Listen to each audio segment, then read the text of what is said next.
Welcome to Pretty Lies and Alibis. Let's seek the truth and travel the long road to justice together. What you know, Alibiers? Welcome to another episode of Pretty Lies and Alibis. I'm Gigi. Hope you've had a good Monday. You know, it feels like it's midnight, but it's not because it's just dark early. I hate it. I'm ready for summer. Who's with me? So as you can see, I'm just playing around with a lot of things, working on some lighting in the background and haven't fine-tuned everything, but I'm getting there. We're going to jump right in. We have a lot to cover. Music fact of the day, the very, very famous song Respect by Aretha Franklin. That was actually a cover song that was previously recorded by Otis Redding. She took it and made it this woman power anthem, and that's the version we all know and love.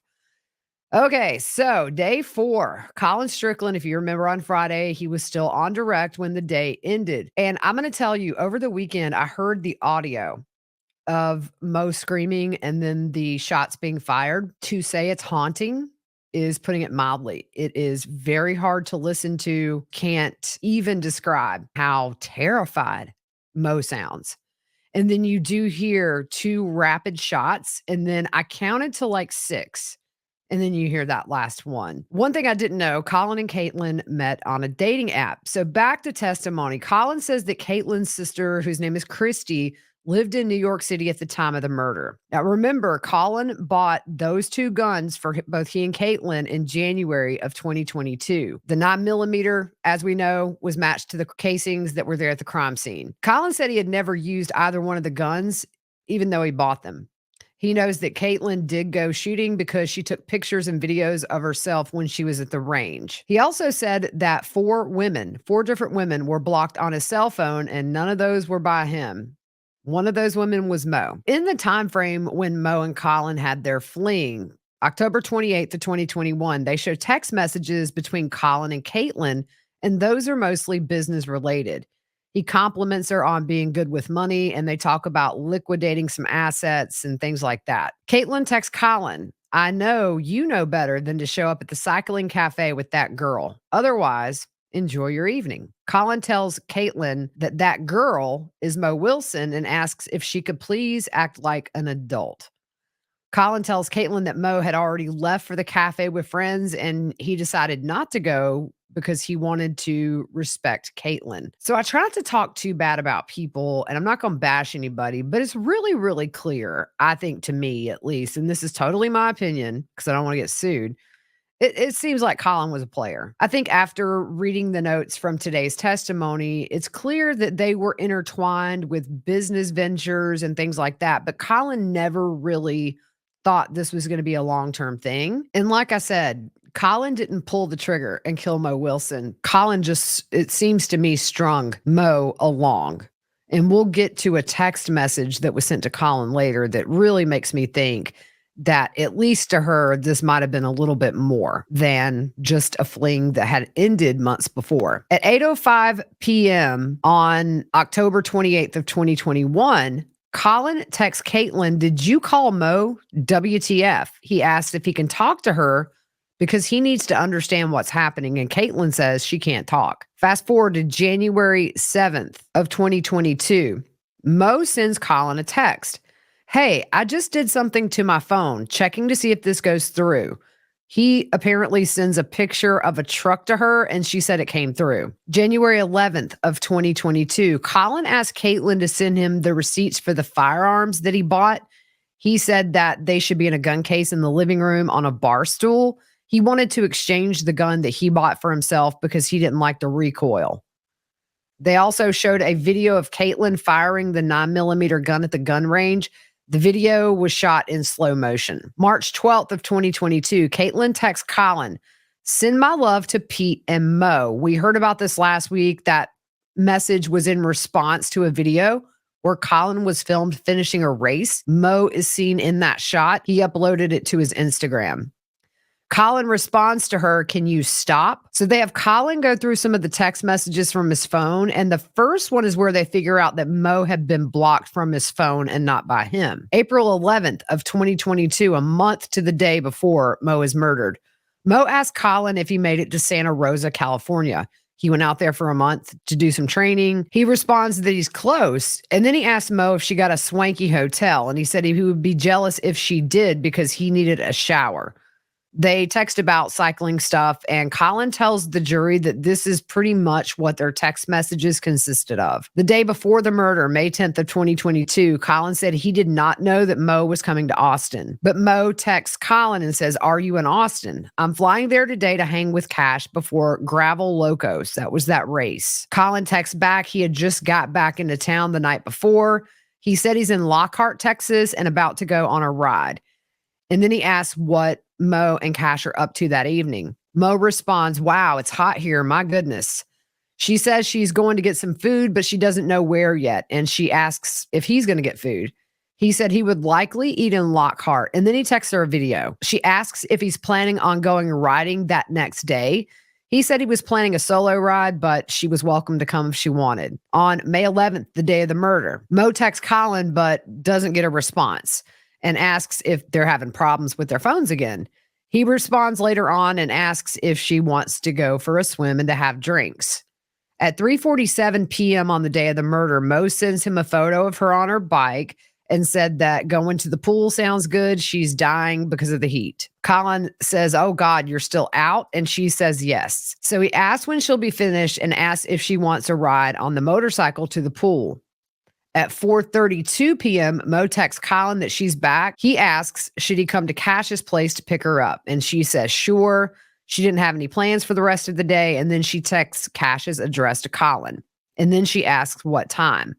At 5:43, Colin texts Mo and says he's there. The state asked Colin who Christine Wall is, and Colin said that's nobody he actually knows. It's the name that he put in his contact list for Mo to keep Caitlyn from finding out they were still communicating. Also, on the day of the murder, Colin texts Caitlyn, "Are you out? I went to drop some flowers for Allison at her son's house up north, and my cell died. Going home unless you have any suggestions for food."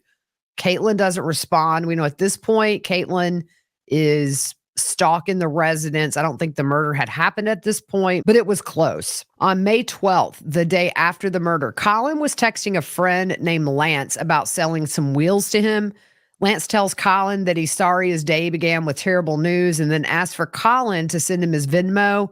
He says he could also drop money by the house. Colin said he had a phone conversation with this guy named Lance as Colin was driving to do his in-person interview at the police station. The next day, May 13th, Colin texts Caitlyn asking if she's got a new phone, and then he tells her that his new phone is activated. On cross, they start by asking him who he spoke with just this morning before resuming his testimony. He said a friend who was helping him through this, people from the state, and his attorney. Then the defense asked, who did you talk to over the weekend about testifying? And Colin said, I have no effing idea. My listener said that Colin seemed really defiant on the stand, aggravated, didn't want to answer these questions. And she said he kind of came off as a jerk. I'm just relaying what she said. When asked if he thought it was significant that Mo's number was blocked, he said it's not his job to determine that. But when he realized her number was blocked, he unblocked it. They asked about a race that was in January of 2022 in Arkansas. That's the one where both Caitlyn and Mo were in attendance. Colin said that Caitlyn wasn't upset that trip other than a separate issue they had going on about some real estate. And Colin said that she just didn't seem jealous that weekend. Caitlyn did not interact with Mo at all, but they did go to the same place to eat. Overall, he doesn't remember any huge issues with Caitlyn. They talk about cars at his business in Lockhart as well as the ones at his house. He said there's always anywhere between 10 and 20 cars between those two places. He said his mom was living with them at times, kind of off and on. Sometimes her white Honda was there. And Colin previously had an SUV that was a lot like Caitlyn's, and it included the same kind of bike rack that was seen on Caitlyn's Jeep, but he had sold that just a couple of years earlier. Caitlyn would tell Colin a lot how much she loved her Jeep. They asked if she had an emotional attachment to that Jeep, and Colin said that he can't answer that. That's an arbitrary question. He only drove her Jeep a couple of times over the years that she had it, And he doesn't know if anybody else ever drove that Jeep other than her. They press him and ask if he told law enforcement something different, and he said he may have. They move on to talk about electronics, and Colin said he frequently changed his password and he used the same access code for several electronics. When asked if he got some messages Mo sent but not all, he said he can't remember. They ask, why didn't you tell the police Mo had been blocked from your phone?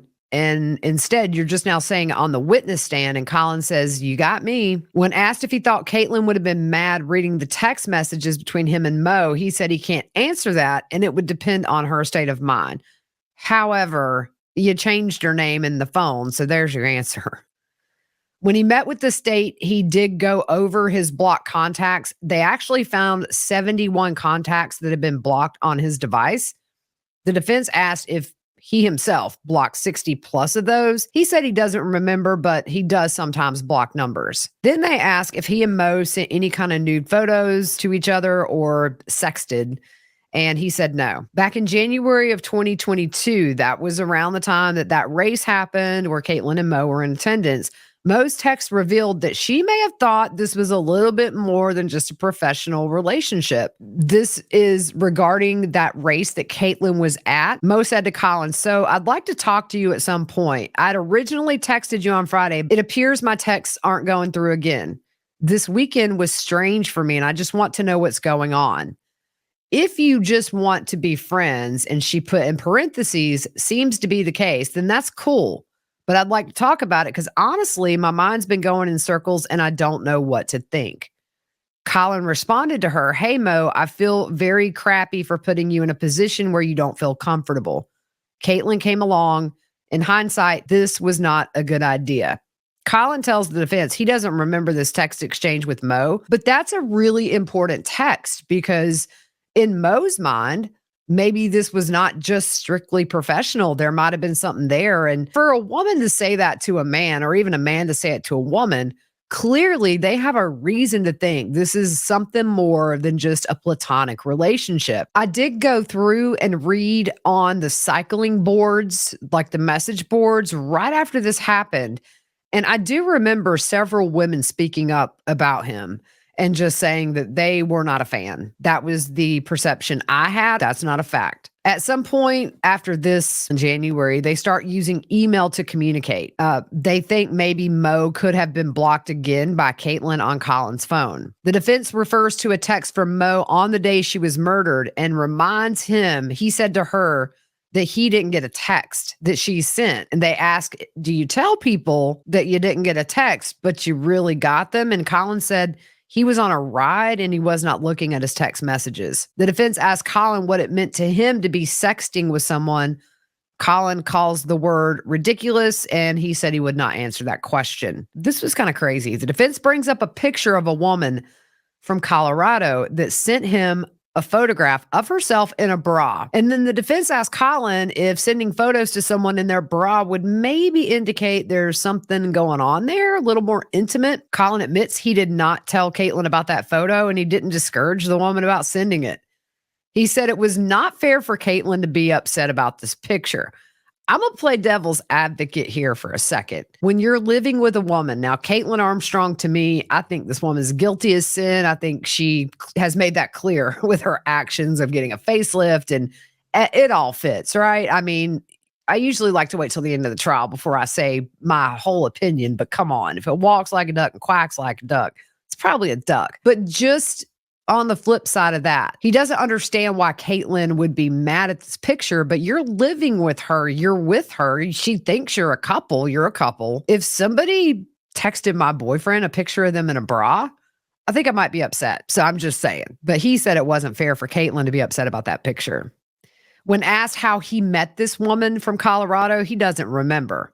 He didn't tell the woman about his relationship with Caitlyn because he thought that relationship was close to over, so it wasn't over. The defense asked if he was in a relationship with Caitlyn when the photo was sent, and Colin says, can you define relationship? He said, we weren't married, but we were living together. He was asked if a woman sending him a photo in a bra was a sign of attraction, a possible relationship, and Colin asked how that was relevant. During the search warrant of the home, they found marijuana, which was Colin's. They also found psychedelic mushrooms, which were Caitlyn's. The defense asks about the different entryways into their house. There are 5 different entryways. He also talks about sharing his access code to get into his house. The defense says, would it be fair to say that maybe 30 other people had the code to your house? And he said it's possible. He said it wasn't out of the ordinary for his cycling friends to come over to his house even when he wasn't there. Then the defense asked Colin if he was popular in the cycling community, and Colin said that's subjective. So defense attorney Coffer, by the way, I forgot to tell you who was doing this exam. Coffer says you were paid due to your popularity. And Colin said, I was paid because I won races and sold merchandise. They moved to the day of the murder and asked Colin if he wore a jacket on the ride with Mo. And also, how was Mo holding on? Was she holding on to the seat? Colin says he doesn't remember how she held on. He also says he can't remember if he actually watched Mo go up the stairs. He previously said he did. He also said that they were not intimate on the day she was murdered. The defense talks about a phone call Colin and his attorney had with the defense on October 28th of this year, so just recently, where he told them he had been trying to forget the events that happened on the day Mo was murdered. They move on to the text with Caitlyn that she sent when he was at the pool with Mo. Colin said he chose not to answer those calls and texts. And they say to him, you know Caitlin Armstrong very well. And Colin responds, no, I don't. My listener said there were some people that kind of were shocked to hear that, kind of pinged around the courtroom. So the night of the murder, after Caitlyn came home, Colin said she seemed normal. She didn't seem upset. Nothing was different about her whatsoever. We know from Friday they watched a cycling documentary at the kitchen table. On the day after Mo was murdered, May 12th, that's the day Colin had his interview with police. That lasted over 6 hours. The defense reminds Colin he asked if Mo's bike had been stolen, even though the police never offered that information to him of it being found ditched in the bamboo patch and the brush. Colin kind of goes on to explain that the average person looking at that bike would not realize how much it's worth. It's not obvious, but I think it was around $10,000 to $14,000, 10 to 12, a lot. Used car. He admitted to Caitlyn that he had been with Mo the evening before. He said Caitlyn didn't seem upset about it. Of course she didn't. May 13th, Colin had a meeting with a defense attorney, and by the end of the meeting, he had decided that he was going to completely remove himself from Caitlyn's life. May 17th, Colin had a second interview with investigators and said that a couple of days after Mo's murder, somebody pushed his motorcycle into Caitlyn's Jeep and flipped over some walking stones in his driveway. They also found dollar bills near there, and Colin thought a homeless person had done this vandalism. He took pictures and gave it to police. He doesn't know if they investigated it. He said at the time of his interview, he felt like police were really trying to push this narrative and lead him along. Remember, in the beginning, the main person of interest for at least a day or so was Colin. Colin said he wanted to tell them F you for manipulating me. Colin was asked about using the word tumultuous, and he said his relationship with Caitlyn wasn't abusive verbally or physically, and he said that might have been the wrong word to use to describe it, but it really was just more describing his unhappiness in the relationship. But he also said that there was no trauma in the relationship. He also said that she would ask him frequently to go to yoga with her. He didn't like yoga, so he didn't go. Ultimately, he didn't know if they had what it takes to be long-term. He said that her clothes bothered him, particularly what we call fast fashion. He said the clothes are disposable and they're made in Asia. Defense attorney Coffer said, that doesn't sound like a Caitlyn problem. That sounds like a you problem. And Colin says, yeah. So what is fast fashion? Fast fashion, I had to look this up because my fashion is a Pink Floyd shirt and some leggings. Fast fashion is the replicating of recent catwalk trends and high fashion designs, but they're mass produced at a very, very low cost. And they bring them into stores to strike while the iron's hot. It appeals to people who don't want to wear the same outfit twice. They want to look very stylish. And just not too long ago, I believe in Bangladesh, there was a factory that does this type of work, this fast fashion. It collapsed and killed 1,000 employees. There's a lot of controversy about the working conditions in these factories overseas making this type of fashion. And also, it's bad for the environment. He admits to the fling with Mo just after she had broken up with her significant other in October. He said it was quick-lived and they did have sex with each other. By the way, he's 10 years older than Mo. He was 35. She was 25. The defense asked if he took advantage of Mo being younger and her emotional state after a breakup, and he says no.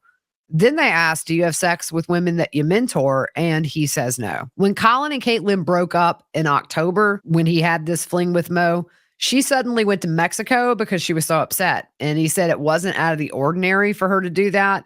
She also went to Bali. Caitlyn had lived previously in Indonesia and Singapore and also did some traveling to Iceland and Thailand for yoga trips. The defense asked if he lied to the Austin PD in order to protect Caitlyn, and he says, I don't believe so. So kind of a weird answer. You'd think is I know. He says that he and Caitlyn got serious in 2019. It was a committed relationship. And he said he didn't cheat on Caitlyn while they were dating. They had a breakup in the spring of 2020 because he just didn't think that there was enough in common between the two of them for it to last. He doesn't remember if he was intimate or flirting with other women during that time. We know Caitlyn moved in with him after that big freeze in Texas. Colin said she didn't manipulate her way in, and she did ask if she could move in. During that time that they dated, which was around March 2020 to October of 2021, the month he had that fling with Mo, he said they broke up a few times. He doesn't remember if he was intimate with other women during the breakup times. When they broke up in October, according to Colin, that was supposed to be it, the end, no getting back together. They were apart for 5 weeks during that breakup. During the time that he was with Mo, Caitlyn was on dating apps, but they were still living together. The defense shows an exhibit where Colin told the police in his interview that the breakup wasn't meant to be long-term or forever, but instead he called it a blip. Kind of gave the impression to police that that breakup was not meant to be forever, in spite of what he just said. Defense brings up the fact that Colin told police he did not know Mo well at all. Colin said that we had just spent a small amount of time together here on planet Earth, and he didn't have enough time to get to know her. He does admit to deleting texts as well as changing Mo's contact name to keep Caitlyn at bay because it would be a huge fight. The defense says, you don't like having emotional conversations, do you? Colin replies, apparently not. During his interview on the day after Mo was killed, he told the police that Caitlyn was a wonderful person. She was very sweet. She showed human compassion above and beyond, and she also went out of her way to help people if they needed it. He also said Caitlyn was not particularly a jealous person. She wasn't really needy. Detective Spitler was the one that kept insinuating that Caitlyn was jealous. The defense talks about another cyclist that he had a relationship with named Amity.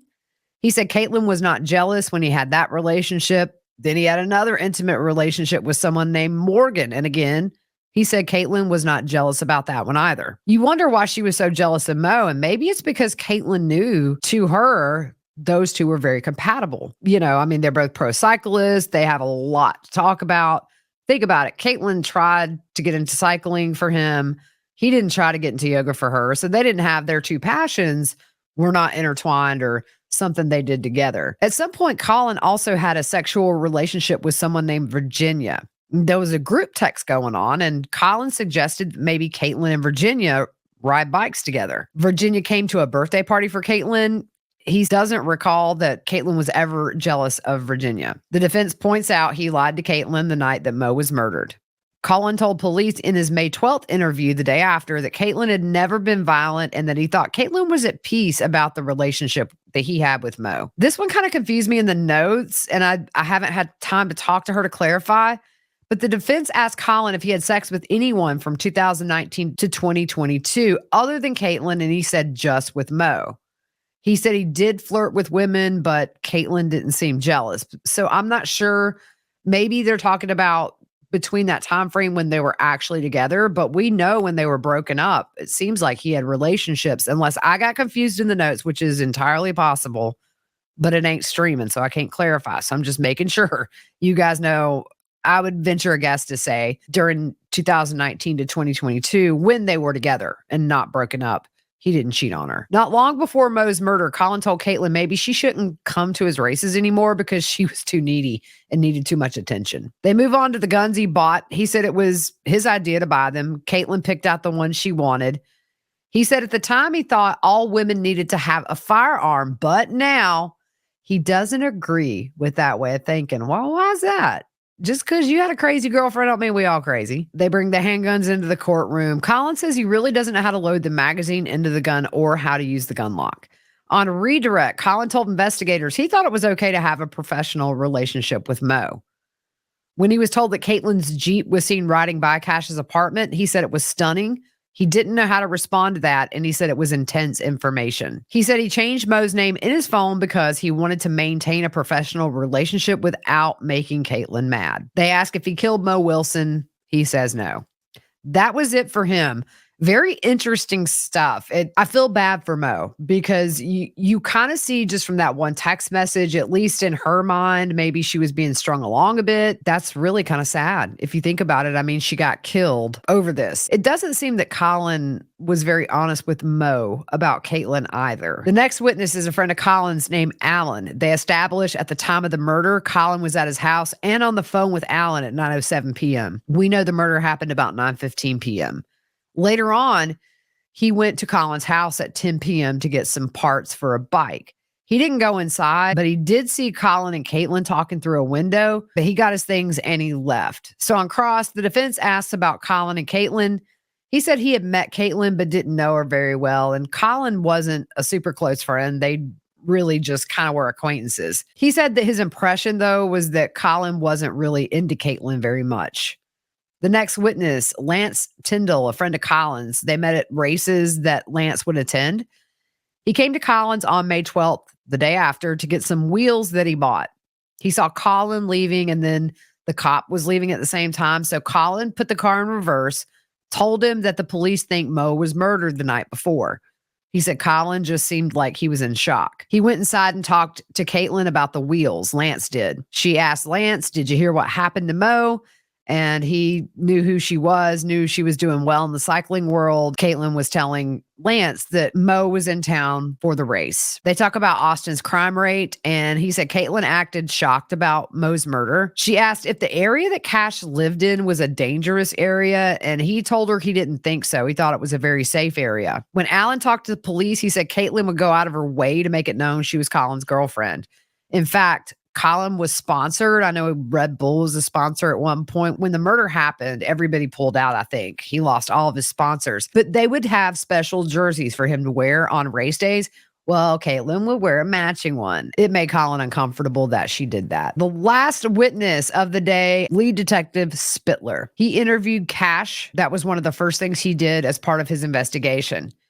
He asked where she was that night. Also, if Cash or Mo had guns. He asked for some information about Mo, and he said that Cash was very upset during the interview. He said based on the fact that Colin was the last person to be seen with Mo, either that made him a person of interest or somebody that had some potentially valuable information that they may need. When he went to Colin and Caitlyn's house, he saw the black Jeep in the driveway, same one passing by Cash's house with that bike rack. But when he first called Colin, he didn't answer. That's why he decided to go to the house. They already had surveillance on that house before he went, and whoever was watching the house noticed that Colin was moving around a good bit.